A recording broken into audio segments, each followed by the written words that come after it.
무기또는 이스라엘에서 텔을 얘기할 때 대표적인 도시입니다. 네, 대표적인 텔이 있는 무기또 방문하도록 하겠습니다. 요한계시록 16장 16절에 나오는 부분입니다. 아마겟돈이라고 표현되는 곳이 바로 무기또인데요. 그렇게 고대시대 때부터 전쟁이 많았고 또 최후의 전쟁이 있을 곳이라고 요한계시록에 그렇게 기록되어 있는 아마겟돈 무기또를 목사님들하고 한번 방문해서 한번 보도록 하겠습니다. 왜 그곳에 그렇게 전쟁이 많은 곳인지 한번 살펴보는 시간들 갖다. 텔 무기또 내셔널 파크.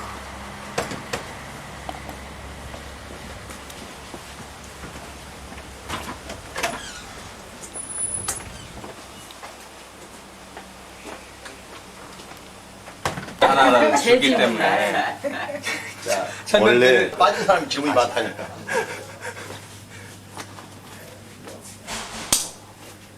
이거 좀 나와야지 이거 촬영하시고. 학생 여러분 빨리 오세요. 사진부터 찍고 나중에 오는 거야. 사진 나중에 찍으시고.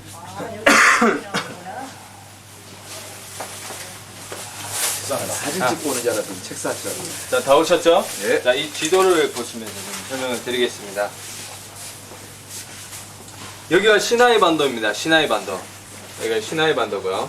여기가 고대 메소포타미아 지역입니다. 바벨론 지역이죠. 자, 여기는 굉장히 아주 큰 사막이 있기 때문에 사람들이 여기서 이집트에서 바벨론으로 갈 때 일로 못 지나갑니다. 일로 못 지나가요. 일로 사막 가다가 다 죽습니다, 사람들. 네, 그래서 못 지나가요. 그러다 보니까 고대 이집트에서 메소포타미아를 가려면 반드시 거쳐야 하는 지역이 이 가나안 땅이에요. 가나안 땅. 여기가 가나안 땅인데 이스라엘 땅. 이 지역을 거치지 않을 수가 없어요. 그래서 이 나라는요 역사에 있어서 보면 항상 치입니다. 저희 나라하고 비슷해요. 중국에 치이고 일본에 치이고. 그렇지. 네, 여기도 맨날 치여요. 바벨론 있고 이집트 있어가지고. 바벨론 갈라 그러면 저기를 예, 바벨론 가려면 사막을 가로질러 갈 수가 없기 때문에 없으니까, 요 길 따라 이렇게 돌아가야 됩니다. 여기는 다 산지가 있고 물들이 있기 때문에 요 지역을 거쳐서 갈 수가 있습니다. 그래서 그렇습니다. 자, 아람이라는 지역이 구약시대에 나오죠. 바로 요 지역을 말합니다. 아람. 예, 아람. 오늘날에 여기가 나만 장군이 살던데. 예. 오늘날 시리아 땅이 여기입니다. 레바논이 여기입니다. 요르단 땅이 여기입니다. 그 아람이 지금 시리아예요? 예. 그 고대 구약 성경에 나오는 아람이 오늘날 시리아입니다. 여기가 이란이고 예. 여기 사우디고 사우디는 여기입니다. 여기고 여기. 여기가 이거 이란 땅을 못 넘어간다. 이란, 이라크 여기를 여기를 못 넘어간다 이거. 아, 사막지대. 그래서 가나안으로 통과해서 여기를 보면 여기는 산악지대고 예. 물이 있고 음식이 있습니다. 그렇지. 예, 그러니까. 들이 있고. 아, 그렇지. 그래서 사람들이 거주하는 장소로 이렇게 다니는 겁니다. 예, 여기 맞습니다. 낙타만 있고 여기는 사람도 타고 가잖아. 예. 네. 자, 고대 시대 때 도로가 있었습니다. 몇 가지 도로를 한번 보겠습니다. 사람들이 자연스럽게 물이 있고 산지가 있고 들판이 있고 음식이 있다 보니까 사람들이 이쪽을 왕래하다 보니까 자연스럽게 고속도로가 생겼습니다. 그렇지. 그래서 이집트에서 이쪽으로 갈 때 고대 메소포타미아 지역으로 갈 때 가던 길 하나가 이쪽입니다. 이쪽을 통해서 이렇게 갔습니다. 자, 이 길이 킹스웨이라고 합니다. 왕의 대로라고 불리고 있습니다. 성경에도 많이 등장하고 있죠. 이스라엘 백성들이 왕의 대로를 통과해서 지나가서 올라가려고 했으나 거기에 살고 있었던 왕들이 거부해서 그 모세를 중심으로 했던 출애굽했던 사람들이 왕의 대로를 통과하지 못하는 장면을 저희들이 볼 수 있습니다. 그래서 이스라엘 백성들이 이렇게 돌아서 가죠. 여기로 가는 게 아니고 이쪽으로. 일로 가지를 못합니다. 못하지. 그러니까 이스라엘 백성들은요 도로를 통해서 사막을 가로지른 게 아닙니다. 그 르비딤에서 아말렉과 싸웠던 데는 어디예요? 아말렉과 싸웠던 데는 요 이쪽이지. 이쪽입니다. 저기 이쪽입니다. 르비딤 목사님 네, 이쪽까지 했어요. 르비딤 말씀하시는 거. 네. 그러니까 아말렉과 싸웠던 아말렉과 싸워 이겨야 가나안 땅에 들어가는 거지. 예. 가는 길목을 막았던 예. 거죠. 예. 여기까지 되셨죠? 그래서 여기가 왕의 대로라고 이렇게 고속도로가 이렇게 나 있습니다. 이렇게 나 있습니다. 길 하나가 더 있는데 그 길이 바로 비아마리스라고 불리는 서부 해안도로입니다. 저기 시나이 반도 왼쪽 밑에 아주 밑에부터 길이 나 있었던 이 길입니다. 여기가 딱 이렇게 서부 해안도로를 따라가고 있죠. 그래서 보면은 여기가 가자입니다. 오늘날의 가자. 가자지구 그 뉴스에서 많이 나오죠. 예, 많이. 예, 그 맨날 여기 전쟁이라고 죽는데 팔레스타인 자치지구입니다. 가자 많이 예, 파는데. 가자지구가 여기입니다. 그리고 여기서 조금만 올라가면요, 여기 보면 아시켈론 지역이 나오고요. 아시켈론 지역이 나오고 요빠 항구가 또 나옵니다. 요빠. 오늘 요빠 가볼 겁니다. 요빠. 예. 또 올라오면 가이사레가 나옵니다. 가이사레. 오늘 또 가이사레 가볼 겁니다. 가이사레에서 조금 더 올라가면 이쪽으로 서쪽으로 가면 갈멜산이 나옵니다. 갈멜산. 오늘 가보. 예, 갈멜산 좀 이따가 갈 겁니다. 갈멜산에서 조금 더 오면 여기 무기또가 있습니다. 무기또에서 조금 더 올라가면 가버나움이 있습니다. 가버나움이 여기입니다. 여기가 갈릴리 바다입니다. 갈릴리 바다. 가버나움이 있습니다. 가나 아살에선 이 도로를 비껴가 여기 있습니다. 가나 아살에서. 가버나움을 통과해서 다메섹까지 연결됩니다. 다메섹. 여기 사해네 그러면 여기?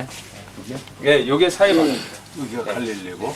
그래서 근데 이 도로 두 개 큰 고속도로 고대 근동사에 있어서 큰 두 개의 고속도로가 만나는 지점이 다메섹입니다. 다메섹. 그래서 고속도로가 하나만 지나도 엄청난 큰 도시였는데 이 다메섹은 고속도로가 두 개가 만나요. 그러니까 다메섹에 올라가다 바울이 예. 사울이 예. 바울 네. 되는. 예. 저기 올라가다가 그 사건이 있었던 올라가다 어느 정도에서 그거는 정확하게 알 수 없습니다. 어느 지점을 차를 지어볼까요 한번. 지점. 이제 물 들어가기 시작하는 거예요. 나도 그 말하려고 그래. 이 정도 아닐까요 여기 점찍어 돼 있는데.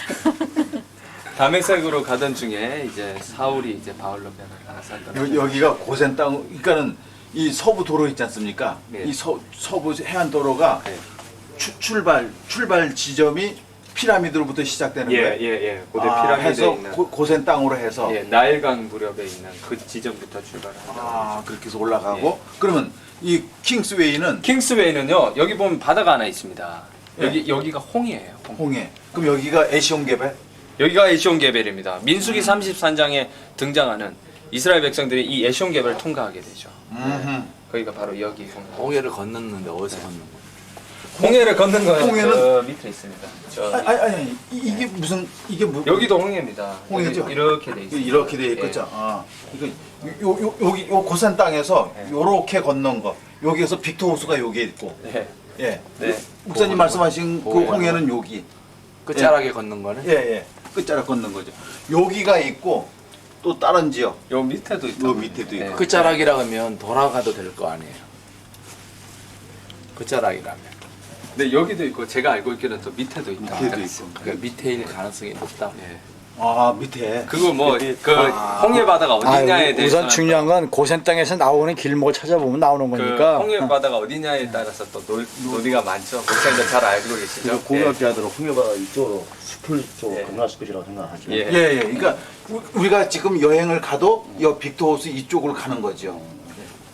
그리고 이제 그러면 이제 이 저기 킹스웨이가 이제 나서 쭉 넘어오게 되죠.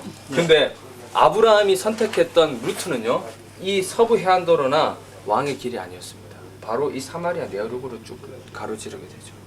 그래서 부엘셰바 지역까지 나옵니다. 예, 그 부엘셰바 지역까지 이어지는 도로가 족장의 길이라는 것들의 루트가 따로 있습니다. 그래서 족장의 루트에 대한 어떤 그 성경의 그 순서가 다 되어 있는 것으로 제가 알고 있는데요. 정확하게 그 명칭들이 어떻게 이어지는지 제가 기억은 안 나는데 제가 정리를 해서 한번 나중에 말씀을 드리도록 하겠습니다. 어떤 족장의 길이 하나 더 있다라고 성서학자들이 맞아요. 이야기를 합니다. 아브라함이 내려온 도로가 다 올라갔다 또 이집트까지 내려갔다 다시 올라온 도로가 그래서 따로 있습니다. 아브라함이 선택했던 그 길들은 이런 고속도로를 선택하지 않았다라고 합니다. 그래서 학자들이 이야기하기로는 아브라함이 자기가 혼자 무슨 수로 길도 없는 데로 갔겠냐라고 생각을 하기 때문에 그 족장의 길이라고 아브라함이 갔던 그 길을 이름을 족장의 길이라고 붙였지만 성경에는 또 다른 길이 있었을 것이다 라고 이렇게 학자들이 이야기를 하고 있습니다. 자, 바다를 보겠습니다. 바다가 4개의 바다가 있다고 말씀드렸습니다. 홍해, 사해, 갈릴리, 지중해 바다입니다. 그래서 이 지중해 바다 같은 경우는 성경에 큰 바다다 바다라고 이렇게 표현을 하고 있죠. 큰 바다라고 표현되는 것이 이 지중해 바다입니다. 근데 이 두 개는 호수인데 제가 왜 바다인지에 대해서 제가 설명을 드렸습니다. 이 바다하고 이 바다 사이에 흐르는 물줄기가 있습니다. 이 물줄기를 요단강이라고 했고요. 요단 계곡을 따라서 저희가 여리고에서 쭉 타고 올라갔던 거 여러분들 기억하시죠? 그래서 이 강을 요단강이라고 부르는데 이 지도에도 상부 요단강은 표시가 되어 있지 않습니다. 그래서 오늘날의 사람들이 하부 요단강을 불러서 요단강이라고 부르는데 실제로는 헬몬산 자락 밑에부터 내려오는 그 물줄기를 상부 요단강이라 했고 어제 베세다 들녘 옆에서 상부 요단강에 흐르는 그 물줄기 입구를 우리 목사님들이 보셨습니다. 그래서 정확하게는 상부 요단강과 하부 요단강을 합쳐야만 그 요단강이라고 부른다. 이렇게 목사님들 이해하시면 되고요. 갈릴리 바다를 이해하실 때도 갈릴리 해변만 이야기한다고 하지 않았습니다. 상부 갈릴리, 하부 갈릴리. 그래서 오늘 저희들이 둘러보는 지역은 하부 갈릴리 지역을 목사님들이 둘러보시는 겁니다. 그래서 무기또 이후에 서쪽 해안으로 완전히 넘어가면 이제 갈릴리 지역이 끝나는 겁니다. 그래서 이스라엘 평야가 어떻게 보면 갈릴리 지역의 경계선상이다라고 생각을 하셔도 무난하실 것 같습니다. 네, 이해가 가셨죠? 네, 그렇게 생각하시면 됩니다. 여기가 예루살렘입니다. 예루살렘이고 여기가 여리고 땅이었고요. 그리고 여기가 도단 평야가 있고 사마리아 지역이 있는 지역입니다. 오늘 저녁에 셰펠라 지역을 저희들이 오후에 갈 건데요. 셰펠라 지역은 바로 요 지역입니다. 요 지역. 여기가 블레셋 사람들이 살았던 지역입니다. 블레셋 사람들이 살았던 지역인데 이 블레셋 사람들이 자꾸 전쟁을 공격해옵니다. 이스라엘을. 그 공격해왔던 이유가 이 블레셋 평야 가지고는 충분히 그 사람들이 자급자족하기에 넉넉하지 않았던 것 같습니다. 그래서 이 도단 평야와 이스라엘 평야를 차지하기 위해서는 이 수도인 예루살렘을 공격할 필요가 있었습니다. 그래서 수없이 공격해왔던 모습을 볼 수 있고 여기에서 이스라엘 땅에서는 이 도단 평야와 이스라엘 평야를 지키기 위해서 이 블레셋 사람들과 전투를 벌일 필요가 있었습니다. 그래서 그 전투를 벌일 만한 장소가 셰펠라 지역에 가보면 많지가 않아요. 산입니다. 산이어서 많지가 않습니다. 그래서 전투가 일어났던 대표적인 장소가 엘라 골짜기예요. 거기 산과 산 사이에 그 골짜기가 있는데 넓은 들판이 형성되어 있습니다. 골짜기가. 오늘 가보시면 이제 눈으로 확인하실 수 있는데요. 그래서 그 들판에서 골짜기인 그 들판에서 블레셋과 이스라엘 백성들이 싸움을 했고 대표적인 전투가 다윗과 골리앗이 싸웠던 그 전투를 저희들이 잘 알고 있습니다. 네. 그렇게 이해를 하시면 되겠습니다. 가데스 바냐의 지역은 바로 이 밑쪽입니다. 이쪽. 가데스 바냐는 이쪽을 불러서 가데스 바냐라고 부릅니다. 네, 질문 있으신가요?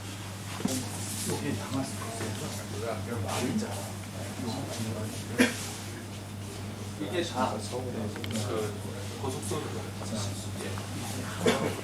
여기서 통합돼서 이게 하나의 거리가 여기까지 킹스웨이, 여기까지가 비아 마리스라고 하고요. 여기서 그냥 일반 고속도로. 여기는 특별한 명칭이 있는지 모르는 건지 있는데 제가 모르는 건지 제가 들어보시면 한번 더. 그래요? 오케이. 이게 지금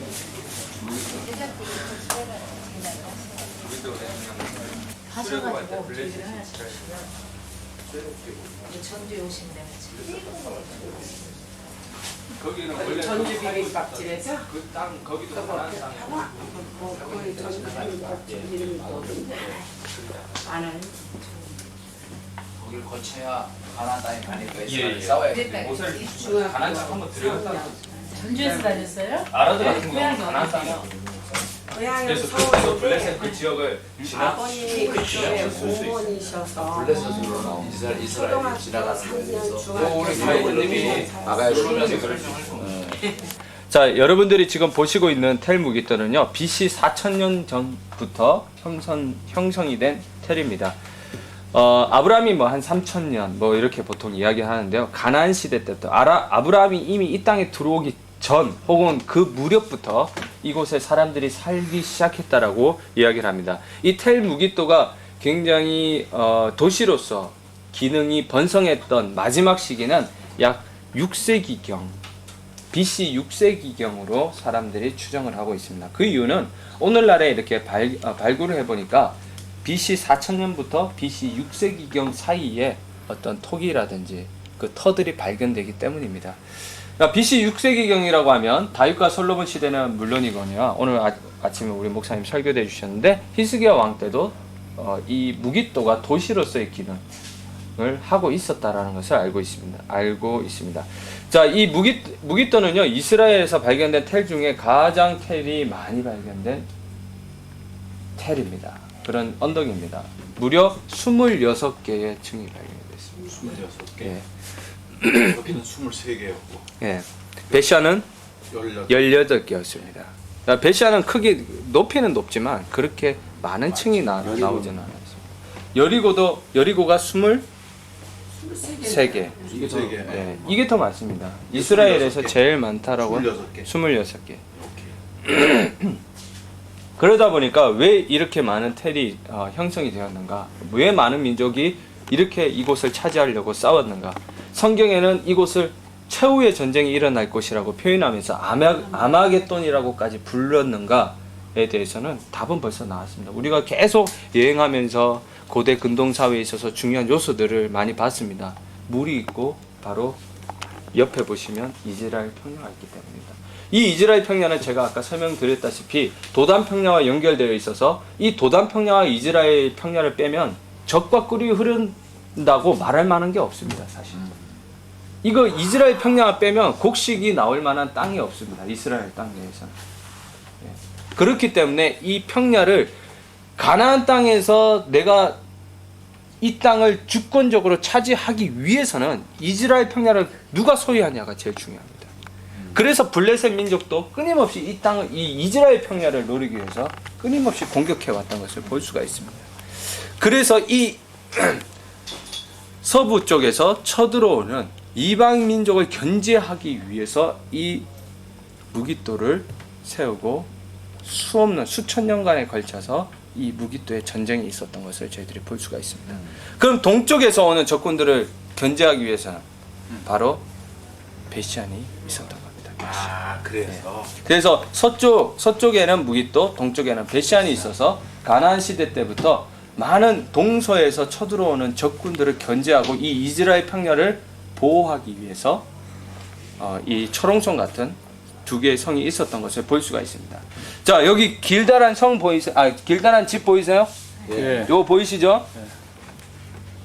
저희가 아라드에서도 봤고 그 마사다에서도 봤죠. 거기가 곡식 저장 창고라고 말했죠. 예, 예. 근데 이 그 무깃도를 봤던 학자들이 거기에 대해서 반론을 제기했습니다. 왜냐하면 이 이스라엘 평야 같은 경우 굉장히 넓습니다. 넓기 때문에 여기에서 사람이 살다가 언제 쫓아가서 적군 쳐들어오면 싸우고 막고 있겠냐라는 거죠. 그래. 네. 그게 이론적으로 생각이 안 돼요, 잘. 이치가 맞지 않습니다. 이스라엘 평야가 요 무깃도만 있는 요 앞 동네면 상관이 없겠지만 상당히 넓은 부분, 도단 평야 저 밑에까지 뻗어져 있습니다. 사마리아 지역까지. 그러면 언제 여기에서 사람이 살고 언제 도단 평야까지 가서 싸우고 언제 또 돌아와서 자기 농사 짓고 하겠냐는 거죠. 그렇지요. 그래서 이스라엘 평야에서 도단 평야까지 그래서 몇 킬로나 될까요? 한 20km, 15km? 여기서 예루살렘까지가 한 80km 남짓됩니다. 한 7, 80 정도 될 겁니다. 근데 도단 평야 끝까지 하면은 한 60km, 50km 정도 되지 않을까. 아무리 짧아도 50km. 더 될 수도 있습니다. 한 5, 60km 정도. 50km. 예, 될 것 같습니다. 이스라엘 평야에서 도단 평야까지. 그러면 그 당시에 사람들이 걸어가서 언제 싸웠냐는 거죠. 50km, 60km. 그렇죠. 그래서 기동성이 필요했을 것이다. 그렇게 주장을 합니다. 그래서 이곳이 말을 보관했던 장소가 아니겠느냐. 그래서 그렇게 해서 말 마구간이었다는 주장하는 여기는 그렇다 그지 다른 데는 안 그렇고. 근데 모양의 형태가 너무나 비슷해요. 여기 아라드의 형태나 예, 그런 것들이. 형태가 그래서 말을 보관했던 장소였다라고 주장하는 학자도 있고 곡식을 저장했다는 창고였다고 주장하는 학자도 똑같이 집 짓고 곡식도 창고도 두 가지 다 쓸 수도 있는 것인데 굳이 곡식 창고다 사육장에다 얘기할 필요는 없는 거지. 예. 어쨌든 그렇게 두 가지 이야기가 논란이 되고 있습니다. 예, 그건 그렇고요. 여기 보면 다양한 시대의 어떤 사이트들이 많이 발견이 되고 있습니다. 여기 흑색으로 보이는 뭐 집터들 있죠? 진흙으로 되어 있는 거. 그것들은 다 가나안 시대 때 집터들이고, 저희 중앙에 있는 저기 건물은 솔로몬 시대 때 왕궁입니다. 솔로몬 시대 때 왕궁. 그런 거고, 여기 보면 솔로몬 시대 때의 성문 입구입니다. 성문 입구. 성문 입구. 요렇게 해서 이렇게 무기도로 들어갔다라는 것을 솔로몬 시대의 알 수 왕궁. 있습니다. 예. 그때 전쟁이 다 일어나서 없어진 거죠? 없어졌습니다. 당해서 전쟁을 한 거 막 이렇게 햇빛하고 이렇게 예. 적군 물질은 그건 영화고. 아니 근데 거기 나오잖아요. 거기. 예, 그건 영화고. 그러면 예. 목사님 잠시만요. 지혜를 예. 발휘해서. 잠깐만. 자, 여기에 재밌는 포인트가 하나 있습니다. 포인트가 있는데, 자, 다윗은 하나님 앞에서 의로운 왕이었습니다. 그리고 히스기야 왕, 오늘 아침에 우리 목사님께서 히스기야 왕에 대해서 설교를 참 은혜롭게 잘 해주셨는데요. 히스기야 왕 때도 이 무기토가 존재했다고 제가 말씀드렸습니다. 그런데요, BC 6세기 경에 이 무기토가 이제 도시로서의 그 기능을 이제 다 하고 이제 점점점 쇠퇴해 가는데, 그 기능이 여기서 발견된 것 중에 하나가 뭐냐면 바알 신을 섬기던 터가 발견이 됐어요. 발견됐어요. 근데 그 말은 무슨 말이냐면 다윗 때도 있었고 히스기야 왕 때도 있었습니다. 근데 뭐냐면 그 제단 터가요, 오늘날에도 지금 올라가면 보일 수 있을 정도로 보존이 잘 돼 있어요.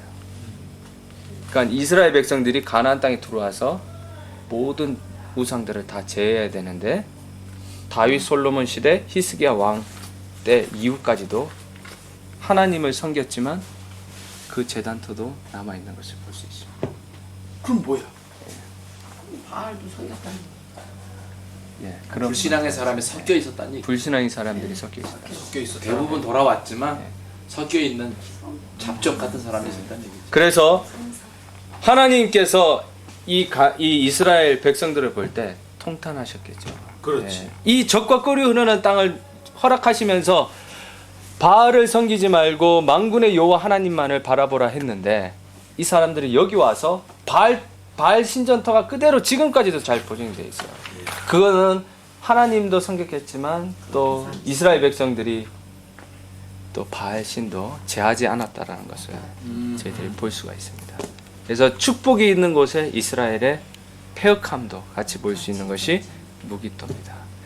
텔단, 가이사라 필리포, 지금 저희들 북쪽을 계속 여행하면서는 굉장히 땅이 비옥한 지역을 지금 보고 있습니다. 가버나움도 마찬가지입니다. 가버나움도 예수님 얼마나 가버나움 주위에 갈릴리 호수물이 얼마나 좋아요. 그렇지. 그 물을 가지고 얼마든지 농사를 지을 수 있는, 참 하나님께서 축복해 주셨는데, 가버나움 주변에 가보니까 나사렛은 사창가였죠. 가버나움은 온갖 그 로마 병정들이 들끓고 상인들이 들끓어서 아주 폐역한 도시에서 결국 예수님께서 그 고라신, 벳세다, 가버나움에 대해서 멸망하시는 모습을 볼 수 있었죠. 인간이 살기에는 가장 좋은 곳인데. 좋은 환경이 돼 있기 때문에 모든 것들이 네. 다 모였기 때문에 그렇게 되지 않나요? 북쪽에 오시면요, 갈릴리뿐만 아니라 이스라엘 평야 너무 좋은 땅이 많지만 이스라엘 백성들의 타락하는 모습도 너무나 적나라하게 저희들이 볼 수 있는 것을 확인할 수 있습니다. 그래서 이제 지금 텔에 올라가셔서 보실 것은 두 가지입니다. 비옥한 이스라엘 평야와 바알 신상을 한번 보고 내려오도록 하겠습니다. 이렇게 생겼는데요, 성문이 몇 개인가 보겠습니다. 저기 하나, 여기 부서졌죠? 하나, 둘, 셋. 솔로몬 시대 때, 왕국 시대 때는 성문이 3개의 형태, 2중 구조 혹은 3중 구조로 이렇게 되어 있는 것을 볼 수가 있습니다. 적군들이 한 번에 성문을 부셔서 들어오는 것을 막기 위해서 이렇게 3중 구조로 이렇게 해놓은 것을 볼 수 있습니다. 자, 성문의 기능에 대해서는 제가 어제 타이단에서 설명을 드렸으니까 다 기억나시죠? 그러니까 그런 것들 기억하시면서 보시면 되겠고요. 저 정상으로 한번 가보겠습니다.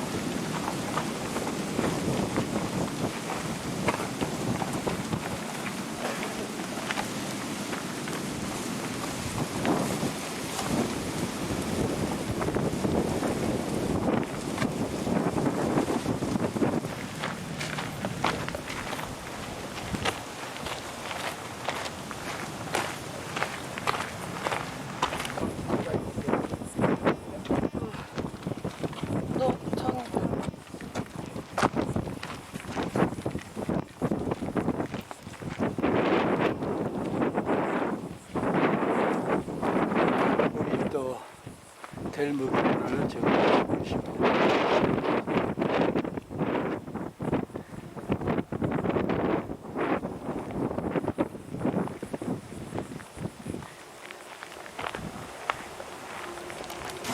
자, 저기 그 바가지 모양 산 보이세요? 네. 변화산. 잘 다 다녀오셨죠? 저기 앞에 동그란 거. 택시 타고 올라간대. 네, 변화산. 거기에서 옆으로 오른쪽 보려면 누룽지가 있어요. 누룽지 보이세요?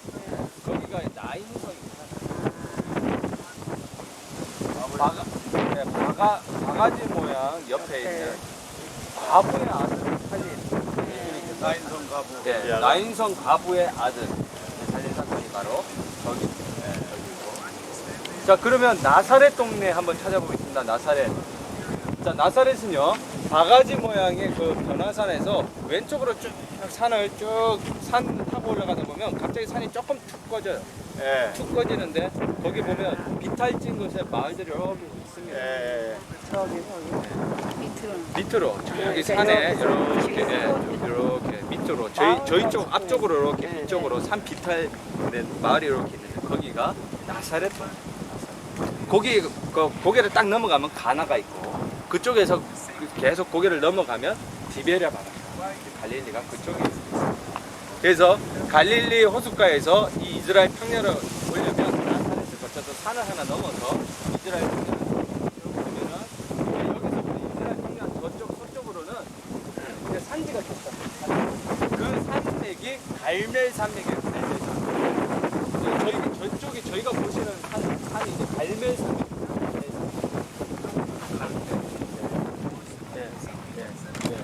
거기 이제 갈멜산에서 저희가 엘리야가 어떻게 물바다인지 보겠습니다. 그 갈멜산이 저거죠? 네? 저쪽 다 넘어 있는 산지들이 갈멜 산맥으로 저 북쪽으로 쭉 뻗어졌어요. 그래서 보이진 않았어요. 보이진 않아요. 그쪽 갈멜 산맥을 넘어가면 이제 지중해입니다.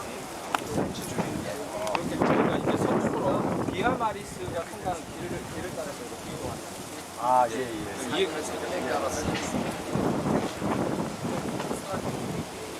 이해가셨죠? 내용적으로. 자, 그러면 이렇게 축복된 땅에 바알신의 단이 있는데요. 자, 요 동그란 거 보이시나요? 예, 예. 요겁니다, 요거. 아하. 다른 터들은 굉장히 많이 무너졌습니다. 그러나 이게 제대로 지금 굉장히 보존이 잘 된 편입니다. 복원해 놓은 건 아니에요? 아니, 일부분은 조금 복원이 됐는데요.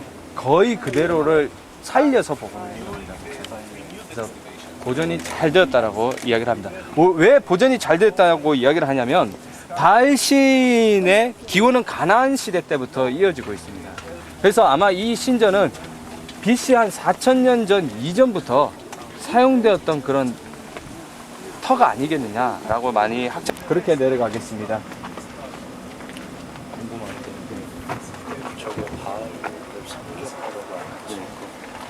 여기에서 바알 신의 모양을 한 돌멩이 바알 신전의 그 인형과 같은 그런 조각들이 굉장히 많이 발견됐어요. 근데 그런 것들을 여기다 놓을 수 없어서 이스라엘 박물관으로 다 옮겨놨습니다.